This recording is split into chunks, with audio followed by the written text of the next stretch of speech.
Hello guys, welcome to a brand new video on Tutorials Point. In today's video, I'm going to teach you some easy steps on how you can share your Instagram link on your Snapchat story. Before you start the video, don't forget to like, share and subscribe to the channel for more such useful tutorials. Without further ado, let's move on to the video. First of all, make sure that you're connected to the internet and then open up Snapchat on your device.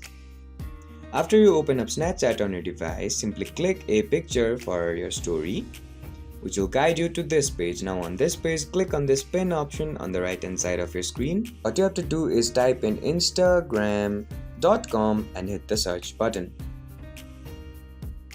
Wait for it to load.